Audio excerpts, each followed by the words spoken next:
नमस्कार, times of Swaraj में आप सबों का स्वागत है। मैं हूं संतोष सिंह और आज हम टाइम्स ऑफ स्वराज में बात कर रहे हैं नीतीश कुमार के विपक्षी एकता की मुहिम की।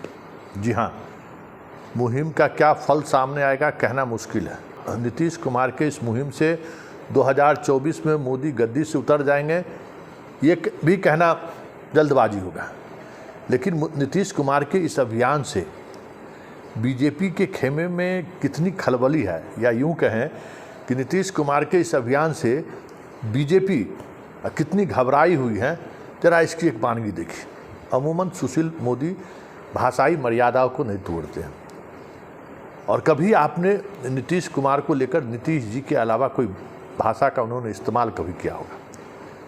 साथ ही सुशील मोदी हमेशा जिन बातों को रखते हैं उस बातों में एक अलग तरह की गंभीरता रहती है, लेकिन विपक्षी एकता को लेकर जिस मुहिम के अगुवा नीतीश कुमार हैं उसको लेकर सुशील मोदी कितनी तल्ख टिप्पणी की है, जरा आप पहले सुनिए। करें ना घोषणा, कौन मुकाबला करेगा नरेंद्र मोदी को, उनको तय करना चाहिए। क्यों भाग रहे हैं, क्यों डर रहे हैं? उनको लगता है कि विपक्षी एकता छिन्न विच्छिन्न हो जाएगी। अगर हिम्मत है तो विपक्षी एकता के नेता कौन हो, किसका नाम तय कीजिए। ये नीतीश कुमार का हाल चंद्रबाबू नायडू जैसा होगा। 2018 में चंद्रबाबू नायडू ने एनडीए से समझौता तोड़कर इसी प्रकार विपक्षी एकता के प्रयास में लगे थे और जब चुनाव हुआ 2019 का तो 3 सीट पर सिमट गए और विधानसभा में केवल 22 सीट पर सिमट गए। तो नीतीश कुमार की हालत चंद्रबाबू नायडू से भी ज़्यादा खराब होने वाली है। तो इसलिए, और देखिए उनकी तो जो हैसियत है वो तो मुंशी वाली हैसियत है। टेलीफोन करके सब लोगों को कांग्रेस के बिहाफ में मीटिंग में बुला रहे हैं। वो समझ रहे कि मैं नेता हो गया, तो सूचना देने वाला कोई एक गलतफहमी हो जाए कि मैं नेता हो गया, तो सूचना देने वाला नेता नहीं ना हो सकता है। नेता तो राहुल गांधी और बाकी लोग हैं। आपको कौन पूछता है? आपके तो केवल 44 एमएलए हैं, आपसे ज़्यादा एमएलए तो ममता बनर्जी के पास है, अरविंद केजरीवाल के पास है। तो नीतीश जी को गलतफहमी हो गई है कि मैं प्रधानमंत्री बन सकता हूं। तो आज तक कभी बीजेपी के कभी आरजेडी के कंधे पर बैठकर मुख्यमंत्री बनते रहे, तब उनका दौर पूरा हो चुका है। अब उनका कोई भविष्य नहीं है, न उनकी पार्टी का भविष्य है, न उनका कोई भविष्य बचा है। तो आपने सुना कितनी तल्ख टिप्पणी इन्होंने की है।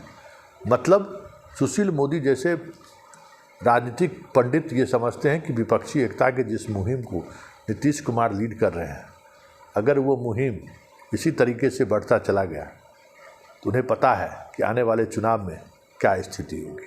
खैर, अभी तो बहुत कुछ होना बाकी है। 23 की बैठक का में क्या स्वरूप सामने आता है विपक्ष का, कुछ भी कहना जल्दबाजी होगा। लेकिन जिस अंदाज में जदयू विपक्षी एकता को लेकर गंभीर है, उससे तो साफ लग रहा है कि आने वाले समय में नीतीश कुमार एक अलग भूमिका में दिखेंगे। हालांकि ललन सिंह ने कहा है कि इसी धरती पर, पाटलिपुत्रा की इसी धरती से नरेंद्र मोदी के खिलाफ एक बड़े गठबंधन का ऐलान होगा 23 तारीख को, और इसी धरती पर 2024 में किसकी सरकार बनेगी, कौन सरकार के मुखिया होंगे, वो भी तय पटना में ही होगा। मतलब पाटलिपुत्रा वर्षों बाद अपने उस राजनीतिक हैसियत में लौटने वाली है जो इसका इतिहास रहा है। लेकिन उन्होंने एक अलग बात भी बोली है, जरा सुनिए इन सब मसलों पर ललन सिंह क्या कह रहे हैं। तो आप जरूरत है इस बात की कि इसको भाजपा मुक्त देश को बनाने के लिए नीतीश कुमार जी ने संकल्प लिया। 9 अगस्त 2022 को उन्होंने महागठबंधन में शामिल होने का फैसला किया और तब से विपक्षी एकता की तरफ लगे हुए। और 23 जून को बिहार में, पटना में सारे विपक्षी दल के लोग आ रहे हैं।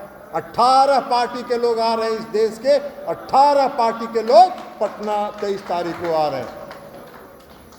और 2 पार्टी जिन्होंने पहले सहमति, जिनसे बात नहीं हुई थी, डॉक्टर फारूक अब्दुल्ला जो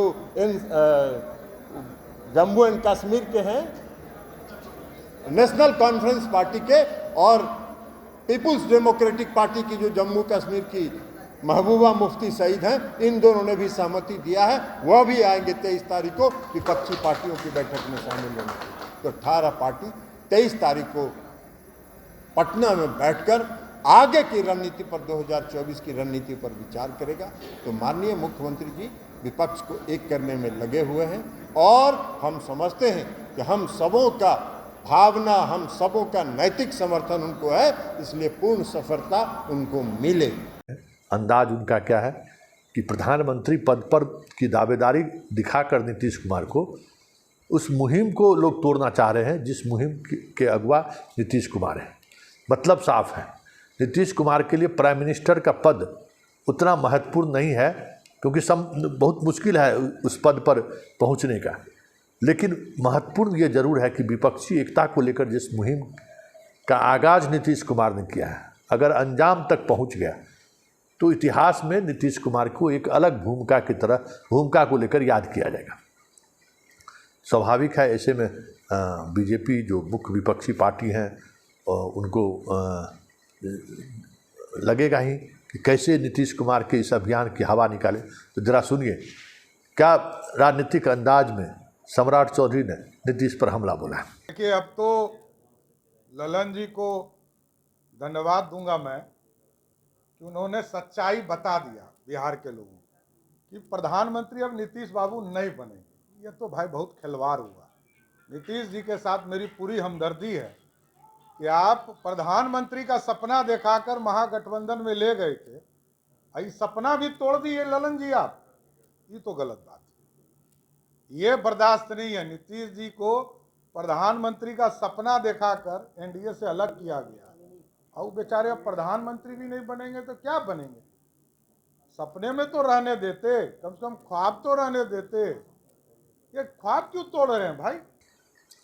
तो आपने सुन लिया, कहा कि प्रधानमंत्री पद के दावेदार होकर चले थे बीजेपी को छोड़कर।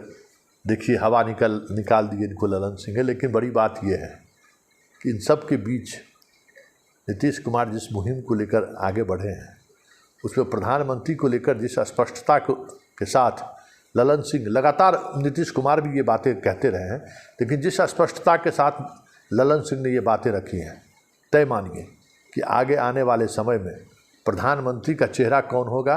1977 में भी कोई किसी ने तय नहीं किया था कि मोरारजी देसाई प्रधानमंत्री होंगे। हाँ, 1991 में एक चेहरा, 90 में एक चेहरा जरूर बीपी सिंह थे। लेकिन प्रधानमंत्री बनने को लेकर जब बैठक हुई तो बहुत सारी चीज़ें सामने आ गई। इसलिए सिर्फ यह कह देना कि मोदी के सामने कौन है और इस आधार पर पूरा विपक्ष पहले ही चुनाव हार गया, ये दिखाता है कि विपक्षी एकता को लेकर जो मुहिम शुरू हुई है, उस मुहिम को लेकर बीजेपी कितनी घबराई हुई है।